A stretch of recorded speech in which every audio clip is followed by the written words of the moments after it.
할렐루야.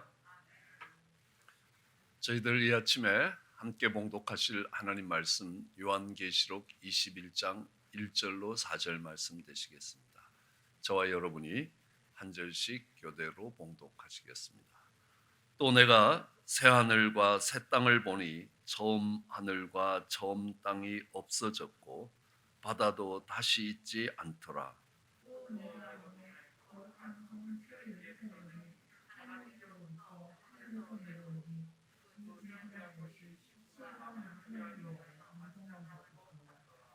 내가 들으니 보좌에서 큰 음성이 나서 가로되 보라 하나님의 장막이 사람들과 함께 있음에 하나님이 저희와 함께 거하시리니 저희는 하나님의 백성이 되고 하나님은 친히 저희와 함께 계셔서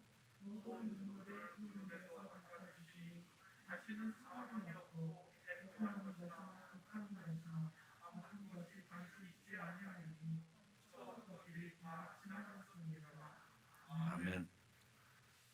저희들 제자 훈련의 마지막 강의입니다. 이 계시록을 통해서 우리가 살펴보는 영적 전쟁입니다. 우리가 잘 알다시피 계시록은 성경 66권의 마지막 책입니다. 히브리 사람들은 이런 문학적 특성을 갖고 있습니다. 뭐냐 하면 가장 중요한 것을 가장 뒤에 놓는다는 것입니다. 이것이 일렬적으로 쭉 배열될 때에 가장 나중에 배열된 것이 가장 중요하다라고 히브리 문학은 일반적으로 인정되고 있습니다. 그러므로 성경 66권에 있어서 가장 중요한 책은 어떤 책이냐? 성경 66권의 가장 중요한 책은 계시록이라는 겁니다. 저는 이 교회를 섬기면서 계시록을 4번 강해를 했습니다. 반복해서 또 왜냐하면 몇 년 만에 한 번씩 할 때 보면 저도 굉장히 새롭습니다. 가르친 사람도 새로운데 들은 사람은 까마득할 거라는 생각을 합니다. 그렇기 때문에 이것을 계속 반복하면서 이 계시록을 다시 살펴볼 이유가 있습니다. 그럼 이 계시록의 주제가 뭐겠냐는 겁니다. 계시록은 영적 전쟁에서 예수님이 마지막에 승리하신다는 것입니다. 이 계시록은 가장 치열한 영적 전쟁의 모습을 우리들에게 보여주고 있습니다. 그럼 구약 성경을 이해하고 특별히 성경의 여러 구성 중에 하나가 바로 이런 카이즘 구조라고 이야기합니다. 처음 것과 나중 것, 그리고 두 번째 것과 나중에서 두 번째 것, 이렇게 하면서 이것이 짝을 이루어 가기 시작하는 겁니다. 그리고 가장 중앙에 남는 게 하나 있습니다. 그래서 이 전체의 문맥 속에서 가장 중심이 되는 것은 바로 그 카이즘 센터에 있는 구절이 되는 것입니다. 예를 든다면 성경 전체도 카이즘이라는 겁니다. 창세기 1장과 2장은 비포 히스토리, 역사 이전을 이야기한다면 계시록 마지막 2장은 애프터 히스토리라는 겁니다. 그러니까 이 창세기 첫 2장과 계시록 첫 2장이 연결되어 있다라는 것들을 알 수 있습니다. 그것을 보면서 크리스찬은 아니지만 히브리 대학의 성경학자가 논문을 하나 발표했습니다. 그게 뭐냐 하면 우리가 어쩌면 신약 성경을 정경으로 받아들여야 될지 모른다는 겁니다. 왜냐하면 그들이 갖고 있는 카이즘 구조에 정확하게 맞아떨어지기 때문에 그렇다는 것입니다. 다른 구성을 다시 본다면 이사야서가 66장으로 구성되어 있습니다. 성경 전체가 66권으로 구성되어 있습니다. 이사야서는 1장부터 39장까지는 구약 성경의 내용을 담고 있습니다. 40장부터 마지막 이 27권의 책은 이 복음을 담고 있습니다. 그러므로 인하여 이것은 신약과 구약의 구조를 그대로 내포하고 있는 것들을 볼 수 있습니다. 이렇게 성경의 구조가 어떻게 되어 있느냐는 것들을 보면서 이 성경이 우리에게 말하고자 하는 것이 무엇인가라는 것들을 이야기합니다.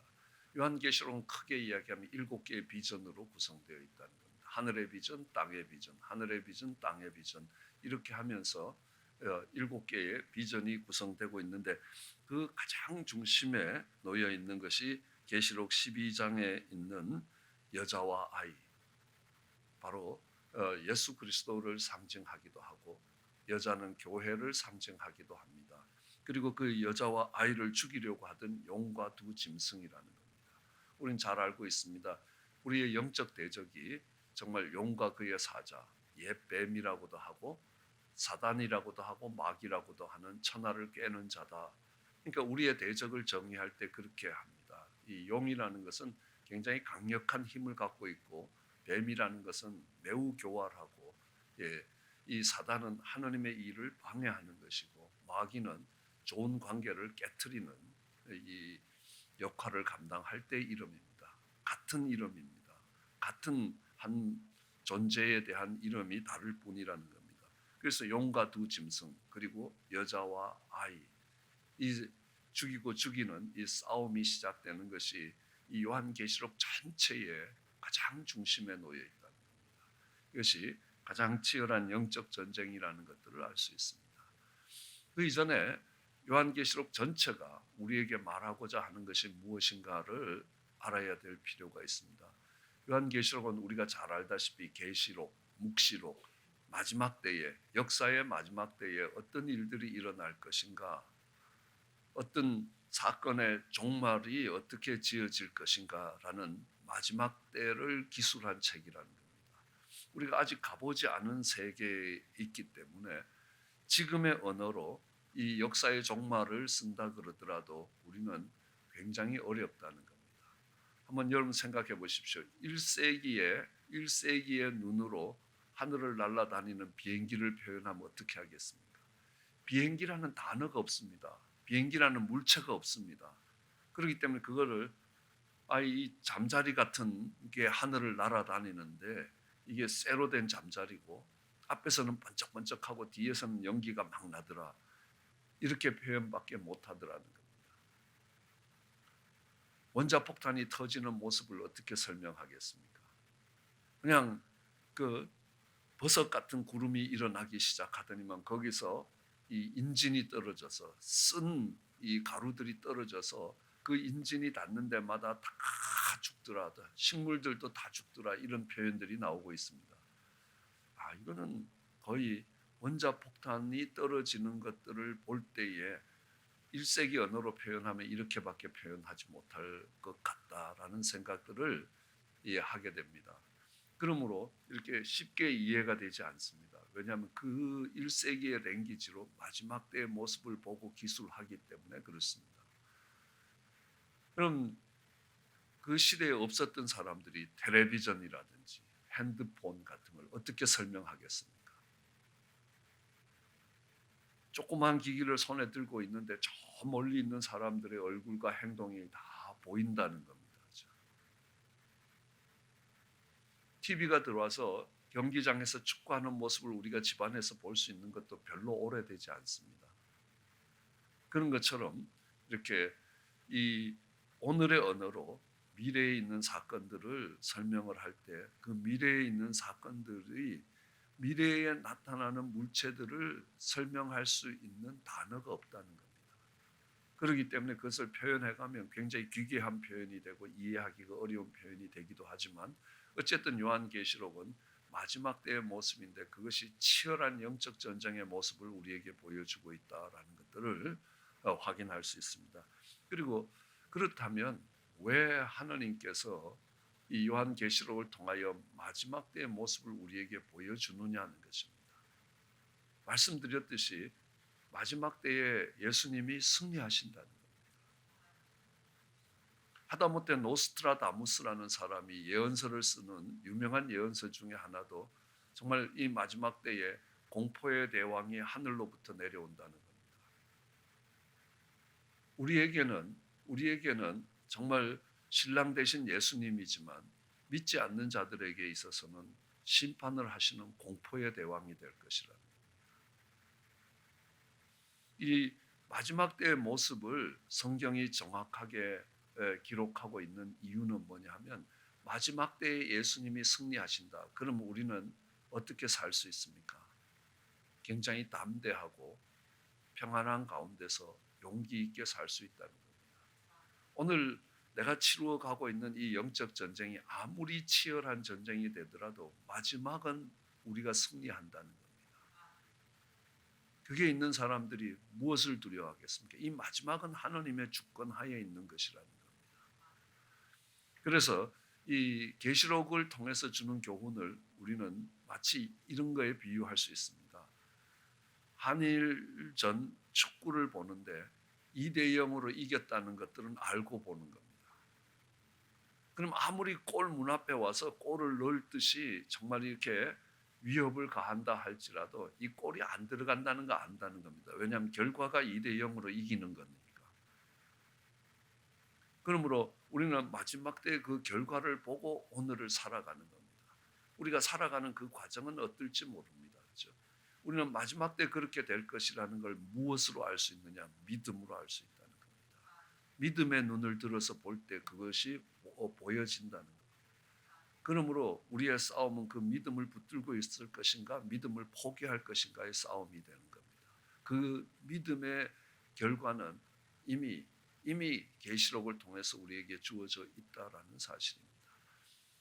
우리는 이 계시록을 통해서 예수 그리스도의 재림을 볼 수 있습니다.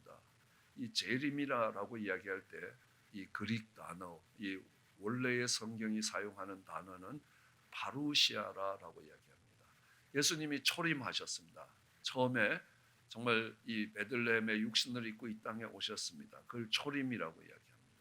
예수님이 다시 오신다는 겁니다. 재림이라는 겁니다. 그런데 여러분들이 예배를 드리지 않습니까? 우리가 예배를 드릴 때 하나님이 그 자리에 뭐라고 이야기합니까? 임재하신다는 겁니다. 오신다는 겁니다. 예, 처음 오셨고 다시 오시는 겁니다. 우리가 예배를 드릴 때마다 하나님이 그 자리에 임재하신다라고 이야기할 때 그 임재도 똑같은 파루시아라는 단어를 씁니다. 그래서 이 계시록을 예배서로 보는 것입니다. 우리가 하나님과의 관계를 가지고 하나님과의 교제가 있고 하나님 앞에 예배로 나아갈 때에 이 악한 영들이 방해를 한다는 겁니다. 그 방해를 하지만 마침내 그 방해가 제해지고 하나님의 임재가 있고 우리는 그 임재 안에서 하나님과의 교제가 일어난다는 사실입니다. 우리는 형제와의 교제가 있습니다. 그렇지만 그것을 펠로십이라고 이야기합니다. 같은 사명을 갖고 같이 가는 사람들 사이에 일어나는 프렌드십 같은 것이라는 겁니다. 하나님과의 교제를 우리는 워십이라고 이야기합니다. 똑같은 개념이라는 겁니다. 친구들 사이에는 프렌드십이라고 이야기하고요. 그리고 앞에 어른과 아이, 앞에 가는 사람과 뒤에 가는 사람들 사이의 이 교제를 리더십이라고 이야기합니다. 그런 예배서라는 겁니다. 그러므로 그 예배를 드리는 순간순간마다 하나님께서 임재하시고 거기에는 엄청난 방해가 있다는 겁니다. 그저 왔다 그저 가는 예배는 모르겠지만 내가 하나님을 만나는 예배에는 얼마나 많은 방해가 있는지 모릅니다. 혈류병 앓던 여인이 예수님의 옷자락을 만질 때 예수님의 능력이 그 혈류병 앓던 여인을 터치하는 것입니다. 그랬을 때에 그 속에 놀라운 역사가 일어나는 겁니다. 이게 예배라는 겁니다. 그냥 예수님을 따라가는 사람들은 많았지만 예수님이 그를 만나고 그도 예수님을 만나는 그 예배가 진정한 예배라는 겁니다.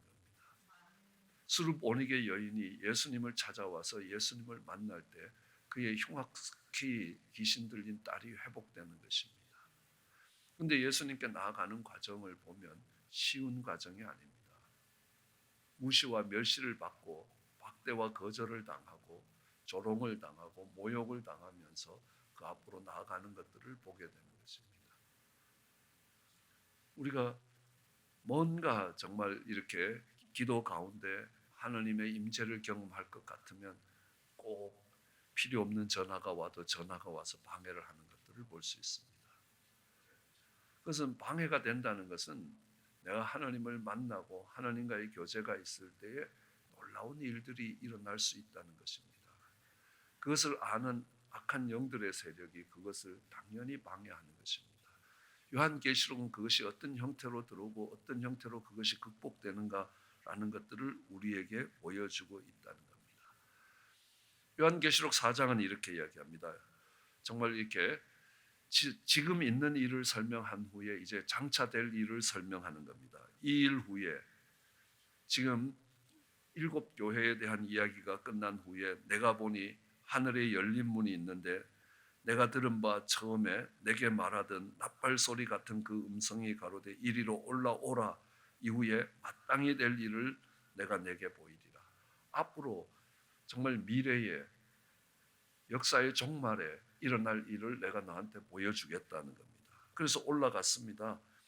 내가 곧 성령에 감동하였더니만 봐라 라고 이야기했는데 봤더니만 뭐가 있느냐 하면 보좌가 펼쳐져 있더라는 겁니다. 그 보좌 위에 앉으신 이고 앉으신 이의 모습이 이렇고 그 보좌 앞은 어떤 모습이고 보좌에 앉으신 이의 손에 정말 7 인봉이 된 책이 그 손에 있는데 그 인봉을 뗄 사람이 없어서 내가 울었더니만 울지 마라. 이새의 뿌리 다윗의 자손이 이겼다. 그래서 이 인봉을 뗄 수 있다라고 이야기를 하는 것입니다. 그것이 요한계시록이 장차 될 일을 보여주는 시작입니다. 뭡니까? 예배라는 겁니다. 하나님의 보좌 앞에 서는 것이라는 겁니다. 그 예배를 통해서 장차 될 일이 일어나고 있다는 것, 예배가 어떻게 진행되고 있고 그 예배에 어떤 방해들이 들어오고 있는가라는 것들을 보여주고 있는 것입니다. 그리고 요한계시록 전체를 보면 바로 이 7 인봉을 떼는 과정이라고 이야기할 수 있습니다. 그래서 이 인봉이 뭐냐라고 이야기했을 때 많은 해석들이 있지만 가장 많은 해석과 가장 그럴 것이라고 동의할 수 있는 해석이 토지 문서라는 것입니다. 이스라엘 백성들은 땅을 팔게 되면 땅의 소유권은 그들에게 없었습니다. 49년 희년이 올 때까지 그들이 경작할 수 있는 경작권을 파는데 그걸 팔 때에 계약을 합니다. 이 땅값을 얼마로 치고 매년 얼마씩 쳐서 49년에 가면 제로가 되는 겁니다. 원래 주인에게 돌아가기 때문에. 그리고 그 속에 있는 집은 어떻게 처리하고 또 여러 가지 이것을 다시 내가 되사게 될 때에 어떤 가격으로 사야 되고 이런 계약서들이 쭉 있는데 그게 이제 토지 대장에 토지 문서로서 인봉돼서 책으로 있는 것이라는 겁니다. 그래서 이 내가 팔았던 토지를 아무 때나 내가 다시 살 수 있다는 겁니다. 내가 능력이 있거나 내 친척이 나를 사랑하는 사람이 그 토지를 다시 사줄 수 있다는 겁니다. 여러분 보시면 나오미와 룻이 그러니까 그 땅을 팔고 모압으로 갔던 그들이 다시 돌아왔을 때 보아스가 그 땅을 회복시켜 주는 겁니다. 그걸 기업 물을 자, 토지 물을 자라고 이야기합니다. 고엘이라고 이야기하고요. 우리는 그 고엘을 중보 기도자로 보고 있습니다. 어쨌든 그 땅을 다시 찾을 때 인봉을 뗍니다. 판 사람과 가가진 사람 그리고 토지 대장에 있는 그 인봉을 떼서 그 세 개가 맞으면 그 조건을 물어주는 겁니다. 그리고 그 다음 인봉을 따서 그 조건을 물어주는 겁니다. 그리고 다 인봉이 7 인봉이 다 끝나면 그 땅의 소유권이 원래 주인에게 돌아오는 겁니다. 이것은 우리에게 뭐라고 이야기하냐면 죄로 인하여 팔려갔던 이 기업들이 다시 되찾아지는 겁니다. 예수 그리스도가 오심으로 인하여 그것이 되찾아지는데 값을 지불하는 것입니다. 그 값을 지불하는 과정들이 악한 영들의 역사가 들어올 수 있는 과정들로 보고 있는 것입니다. 그래서 이 요한계시록 전체 구성을 한번 올려보시면요. 7 인봉을 떼는 과정이 있습니다. 우리 파워포인트 하나 올려주시면요. 그럼 요한계시록 할 때 많이 보셨던 겁니다. 이 도표를 정리하면서 참 많은 것들을 배울 수 있었습니다. 첫 번째, 두 번째, 세 번째, 네 번째, 여섯 번째 인이 떼지고 7번째 인봉이 떼지니까 7번째 인봉을 보니까 거기는 조건이 든 게 아닙니다. 또 다른 박스가 7개 들어있습니다. 7 나팔이 들어있습니다. 그래서 첫 번째 나팔, 두 번째 나팔에서 7번째 나팔이 딱 부러지니까 거기에는 내용이 든 것이 아니라 7 대접이 들어있습니다. 그래서 7 대접이 쏟아 부어지고 나니까 어떤 일이 있냐면 큰 성 바벨론이 멸망을 하고, 큰 성 바벨론이 멸망합니다. 그리고 음녀가 멸망합니다. 그리고 짐승과 거짓 선지자들이 잡히고 사단이 최후를 맞이하게 되는 겁니다. 그러면서 요한계시록 20장이 끝나고 오늘 우리가 읽었던 새하늘과 새 땅이 내려오고 정말 더 이상 눈물이 없는 승리의 모습들이 그곳에 주어지는 것이라는 겁니다. 오늘 이 구조를 이렇게 하나하나 정리하면서 갑자기 생각난 게 하나 있었습니다. 이럴 때요, 얼마나 감격이 되고 얼마나 기쁜지 모릅니다. 왜냐하면 이 하나님이 감춰두신 놀라운 진리가 이렇게 열려질 때입니다. 혹시 그런 말 들어보셨습니까? 내가 아침에 도를 깨달으면 저녁에 죽어도 괜찮다는 겁니다. 공자가 했던 말입니다. 도라는 건 진리라는 겁니다. 바른 길이라는 겁니다. 야, 이게 하나님 뜻이구나라는 겁니다. 그것이 성경 속에 퍼즐이 맞춰지면서 하나의 그림이 탁 그려질 때 너무너무 행복하다는 겁니다. 그 깨달음이 주는 기쁨이라는 것은 어떤 것하고도 비교할 수가 없습니다. 이걸 딱 보면서 아, 이거 어디서 많이 봤던 구조다라는 겁니다. 그럼 어디서 많이 봤습니까? 여리고성이 무너질 때라는 겁니다. 7일 동안 돌았습니다. 첫째 날, 둘째 날, 여섯째 날까지 한 바퀴 돌았습니다. 일곱 번째 날이 시작되니까 그 안에 7바퀴가 들어있는 겁니다. 일곱 번째 날은 여섯째 날과 같은 똑같은 한 바퀴가 아니었습니다. 일곱째 날을 여니까 그 안에 작은 7바퀴가 또 들어있는 겁니다. 일곱 안에 일곱이 들어있는 구조는요, 이 요한계시록의 이 구조와 여리고성이 무너지는 구조밖에 없다는 겁니다. 그러므로 이 요한계시록 전체의 이 7인봉이 떼어지는 이 전체의 과정은 바로 여리고성이 무너지는 과정이라는 겁니다. 사단의 철옹성들이, 사단이 자리를 잡고 있는, 사단이 깊이 뿌리 내리고 있는 그 사단의 세력들이 어떻게 뿌리가 뽑히고 그들이 파괴되면서 새로운 역사들이 일어나는가 하는 것에 대한 것들을 보여주는 것이 요한계시록이라. 그러므로 요한계시록의 7인봉은 여리고성이 무너지는 것이라. 단지 여리고성이라는 이름 대신에 큰 성 바벨론이 무너진다는 겁니다. 옛날 바벨탑을 쌓으면서 하느님께까지 도전하던 그 세력들이 한순간에 뿌리가 뽑히면서 멸망당하게 될 것이라는 겁니다. 이것이 요한계시록이라는 겁니다. 그리고 요한계시록 6번째 인이 떼지고 7번째 인이 떼지기 전에 어떤 일이 있냐면 천사가 와서 믿는 사람의 이마에 도장을 찍기 시작한다는 겁니다. 성령으로 인치시는 것처럼 도장을 찍는 거라는 겁니다. 그래서 6번째 인까지는 그냥 모두가 같이 지나가야 되는 고난이라는 겁니다. 그렇지만 6번째 인이 떼지고 7번째 인이 떼질 때는 그러니까 하나님의 인을 받은 사람과 그렇지 않는 사람이 구별된다는 겁니다. 그래서 여러분들이 많이 듣는 14만 4천, 12지파에 12,000명씩 14만 4천 모든 이단들이 사용하는 그런 원리 아닙니까? 이것이 14만 4천을 이야기하겠느냐 많다는 이야기를 하겠느냐, 아마 후자가 더 맞을 것이라는 겁니다. 흰옷 입은 술을 헤아릴 수 없는 사람들이 하나님을 찬송하는 모습으로 드러나고 있습니다. 어쨌든 이 6번째 인이 떼지고 7번째 인부터는 하나님이 인치시는 것입니다. 하나님의 인을 받은 사람들과 그렇지 않는 사람들이 구별되면서 대우가 달라진다는 겁니다. 거기서요. 자, 여기에서 우리가 살펴볼 수 있는 것은 이 구조도 우리가 어디서 많이 봤던 구조입니다. 출애굽 때에 10가지 재앙이 내려집니다. 그런데 6번째 재앙까지는 이스라엘 백성들과 애굽 백성들 사이에 차이가 없습니다. 다 같이 겪어가야 되는 고난의 과정입니다. 그러나 이제 7번째 재앙에서부터는 고센에 사는 이스라엘 백성들에게는 그게 내리지 않습니다. 우박이 내려도 거기는 내리지 않습니다. 나누어지기 시작합니다. 그러므로 이 요한계시록은 이 인이 떼져가는 과정은 크게 볼 때 우리는 바로 출애굽의 과정입니다. 우리가 죄에서 어떻게 벗어나서 온전히 죄에서 벗어나서 그리스도와 연합하여 정말 신랑 되신 그리스도와 연합하여 어떤 새로운 삶들이 시작되는가라는 것들을 우리에게 말씀해 주고 있는 것을 이야기합니다. 그러므로 이 요한계시록은 죄와의 전쟁에서 어떻게 이겨갈 것이고 죄에서 어떻게 벗어나서 정말 그리스도와 연합해 가는 과정들을 보여주고 있다는 것입니다. 그러므로 이것이 영적 전쟁이라는 겁니다.